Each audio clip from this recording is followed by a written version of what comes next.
This is a Redmi Note 13, which is the successor to the Note 12 from last year, and this was one of the best devices for the price range then. I got this unit for 207,000 naira, roughly $163 for 6 gigs of RAM and 128 gigs of storage for this price. Is this a worthy upgrade, and should I consider this device right now? I know you want to find out, and so without taking much of your time, yo guys, let's get started.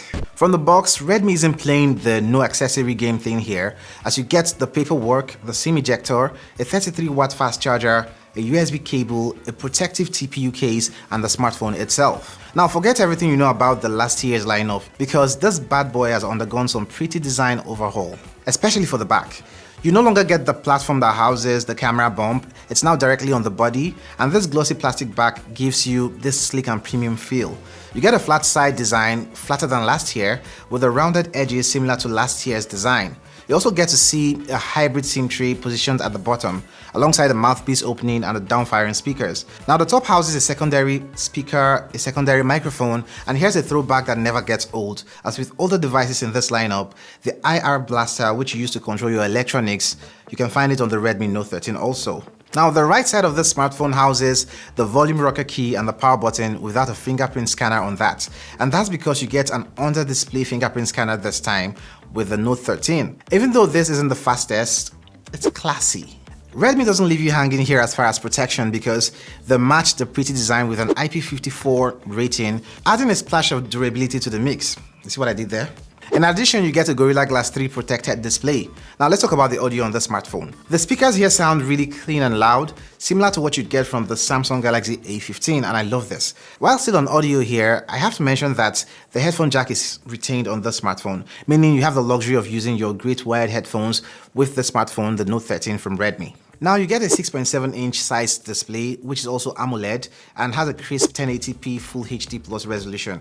As far as refresh rate, you get 120Hz refresh rate, and this is rated for about 1800 nits at peak brightness. Although I didn't test that brightness level for myself to ascertain its accuracy, I can tell you that this is very much usable under the sun. Colors really do pop on this display, and I also appreciate the fact that you get 120Hz refresh rate for those smoother animations, smoother scrolls, and gameplays. And you also get the option to switch between 60 and 120Hz. There's also an option in the display setting to change the color scheme to a saturated, standard, or vivid type. Also, you can alter the temperature from the setting, a setting that has always been found on Redmi devices. You can also find that on the Redmi Note 12. If you take a closer look at this display, you notice that slight reduction in the bezels when compared to the predecessor. This display for the price might just be the best around this price point, beating what you get from the Galaxy A15, honestly. For this variant of the Redmi Note 13, which comes with the Snapdragon 680 chipset, there's another one with a Dimensity 6080, which is the 5G variant. What I have here is 680 from Snapdragon, which is the 4G variant of the Redmi Note 13. So this one here has 3 memory configurations, 6 gigs 128, 8 gigs 128, and a beastly 8 gig 256 model. This is the base model here, 6128.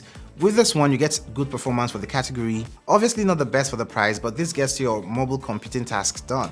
App launch times are good, speed is okay, and the performance is not one I would complain about when you consider the price point. Here are the Antutu, Geekbench, and 3D Max cores for the smartphones, for those of you who love seeing those kind of things. As far as software, you get Android 13 with MIUI 14 on the Redmi Note 13.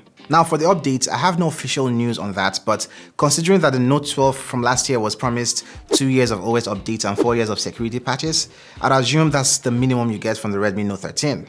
Gaming is commendable with this smartphone, and you notice the occasional stutters maybe once in a while. Yes, it did happen, but this is not something you should expect regularly. I played PUBG at balanced graphics and medium frame rates, while Call of Duty I could play at high graphic quality and medium frame rates with the smartphone, so that's for the gaming on the Redmi Note 13. Now over to the cameras, you get a 108 megapixel main camera, an 8 megapixel ultra wide, a 2 megapixel depth sensor, and a 16 megapixel front facing camera. Actually, there isn't a lot to say about this camera here. The quality is quite good and fine. Actually matches what you get from the competition right now, and there isn't a lot to complain about except for one thing, but I'll get to that in a bit. The photos from the Redmi Note 13 are quite colorful.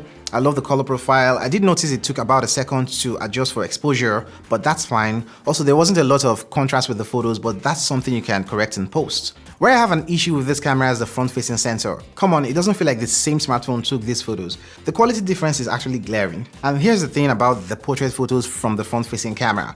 They look better than the regular photos taken with the same sensor. This happens occasionally, making it seem like they are different cameras, but it's just here. For the videos, you can record at a maximum of 1080p 30 fps for both the front and the rear cameras. There's no 4K resolution from this camera, and the rear cameras for the videos maintain the same visual quality as with the photos, and the front-facing camera video seems to be a tad better than the photos you get from the front-facing lens. I honestly still don't understand why. Anyway, except for the front-facing camera, I think this is on par with the competition and the photos are really good. I still believe an update can fix this little issue with the Redmi Note 13's front-facing camera. Before I move over to the next section, kindly hit on the like button and subscribe to this channel if you're liking this video so far. Thank you. You get a 5000 mAh battery with this Note 13, and with this processor here that has good power management, this will last you a whole day. At least for most people, the average users. You get a 33 watts fast charging speed with the charger that comes in the box with this smartphone, and it will take you about 70 minutes to charge this smartphone from 0 to 100, meaning power isn't a problem with this one. So generally, the Redmi Note 13 is good enough, although not the best option for this price. If you're coming from the Note 12, I don't think this is a worthy upgrade. And also for the price, I feel the front-facing camera software can be worked on to make this a more suitable device for the price range. What do you think? Leave your comments below, and also check out my comparison video between this smartphone and the Galaxy A15 here. Koidati.